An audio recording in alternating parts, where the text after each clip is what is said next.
bit the bullet. I read A Court of Thorns and Roses by Sarah J. Maas. So this is a book review. Welcome back. Here's a summary.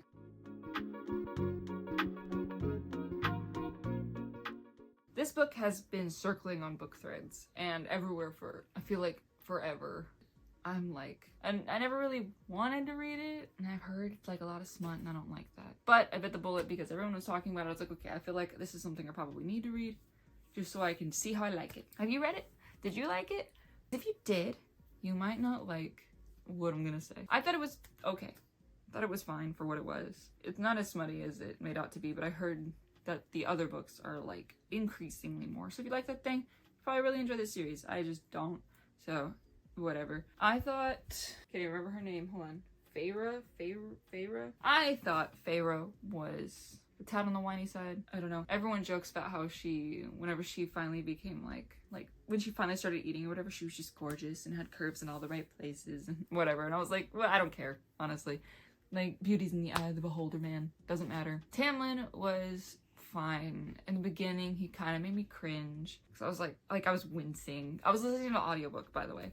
I was wincing. I was like, that's my wince face. I love moral gray guys as much as the next person. I've created a bunch of my own and I love them so much. I'm talking about you, Damien. Sometimes you, Tamir. I'm talking about like Maverick and oh my gosh. Just I'm a fan as much as the next one. Hello, Astarion. But I don't know. I didn't like Tamlin. I did like what's his name? He's later in the book, and he helps her out in the trials. Oh, what's his name? I can't remember his name. You probably know what I'm talking about. I don't know. I want to call him Ray. That's not his name. Anyway, she is the youngest, and she takes care of the family, which is an interesting take to me, because normally it's the oldest, you know? But she's the youngest, and she takes care of the family. Right? She's the youngest? I think she's the youngest. Whatever. So I think that's an interesting choice, because normally it is the older sibling that is taking care of the kids, because that is our, you know, not responsibility, but that's our call. If the parents fail to take care of those younger than us, we take care of those younger than us. And I mean, I get it. They were all like nobility, and she's like the only one that didn't really have that much time in that nobility, but whatever. She was also real thin and whatnot. She was like a really good hunter. I don't know. I just didn't feel right, but I guess it's okay, because like anyone could have talent. Like, there can be someone who is real thin and has the voice of somebody with like 300 pounds, you know what I mean? No offense. I don't mean for that to sound rude, but you know what I mean? Like, someone could look like they can't punch and they have like the biggest punch ever. Like, I probably don't look like I can punch, but I've knocked the wind out of people before. Like, so I let it slide. I think it's so weird that they were like, whenever she killed Tamlin's brother, right? I think it's so weird that he came to her and was like, I have to kill you now. But instead he was like, never mind, you can just live here. I was also playing like a roller coaster tycoon game at the time, so maybe I just missed something while I was listening, but I was confused. So I was like, okay, and so instead of taking a life for a life, you just take her and you take care of her? I didn't really understand, but maybe it has to do with his thing that he doesn't like killing humans or whatever. I don't know. Whatever it is that he has. I did like the friend. Thought he was cool. I liked his bionic eye. I wish that in the beginning, whenever they were on horseback and they came across that creature, that they were like, don't respond to it because then it'll kill you. I wanted her to respond to it because I wanted to see how dangerous this creature was, and I wanted to see a fight. I wanted to see something happen, man. But instead she was like, I'm a good girl and I'm not gonna say anything. And I'm like, make a mistake, please. Please make a mistake. Please make a mistake. I want to see consequences of your actions, and I want to see that develop into something. I want to see the dangers of this Fey realm, this world where Fey creatures roam. I want to see the dangers straight off. I want to see what could happen if she screws up. I want her to learn from that, and I want to see her grow from that. I want to see her be afraid, but I think if she would have, that would have paved the way later, where she ends up following a creature that looks like her dad into the woods, and it's dangerous. And she wouldn't have done that if she was afraid of the thing, but she could have. But there would have been more high stakes, because we know how dangerous it could be. I wish that she would have made that mistake. That is like the one thing that I was like, oh, come on, please. I wanted to see the dangers of this creature. Why tease me with this creature and the dangers it possesses and not deliver?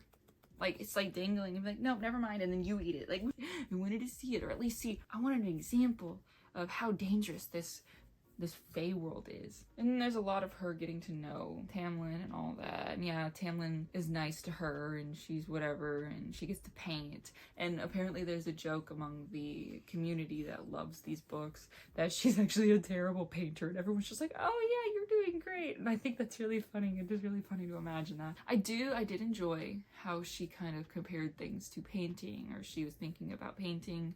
Like, she could never paint this feeling, she could never whatever, and I enjoyed that a lot, because that's how artists think. Like me with writing, excuse me, there are times where I'm in a conversation or I'm thinking something, I'm like, I couldn't write this, how could I write this? And I'm like thinking about it. It's a natural thing, it's not something that's forced. And I enjoyed that, that was really good.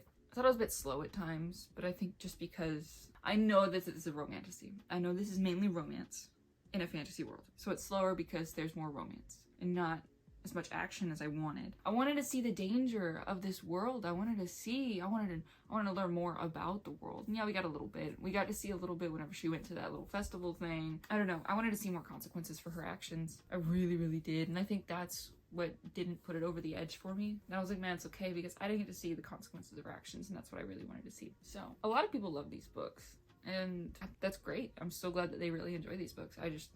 I'm good not reading the rest of the series. I don't really have any questions. I did like the guy at the end, though. I can't remember his name, but he was great. He was like shadows and like starlight, and he was like wings and talons, and I was like, that's my kind of dude. That's the one I want. I don't care about Tamlin anymore. This guy, this dude. And it's cool because he's the one that she met at the festival. She's the one that, like, he's the one that she hid from whenever he came to the castle, and then he found her, and he can like do these things with his mind that's just like claws across your brain, and like he has you at like the precipice of death, and like he could just, and you'd be dead. And that's my kind of guy. Thank you. That's what I wanted.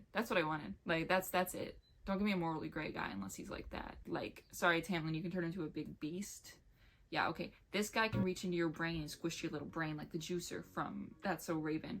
That art was Corey in the house. Can't remember. It's one of those. Give me that one. That's the one I wanted. He probably gets some more stuff in the rest of the books, but I don't really care to read the other books. So, I don't know. If you haven't read A Court of Thorns and Roses, sure, check it out. Everyone's kind of reading it, so why not? If not, and you like a little more action, a little less romance, a little more world building, and a little less romance, then maybe this isn't the book for you. I'll say I think the trials were creative and they were interesting, but I don't know. Something about them didn't excite me as much as I feel like they should have. I did really enjoy the worm one. I did enjoy that it was that she can't read, and that comes back to bite her. Spoiler, sorry. I almost wish I would have seen something come to fruition from that, but I got more time with what's-his-face, so I won't complain. So, I don't know. If this sounds interesting to you, it's A Court of Thorns and Roses by Sarah J. I don't know how to say her last name. I never know how to say last names. Mainly because no one knows how to say mine, probably, and so therefore I'm kind of second-guessing on everything I say whenever I say other people's last names. Anyway, go check it out. Link is below, and so is the description. So, thanks for watching, and I'll see you in the next one.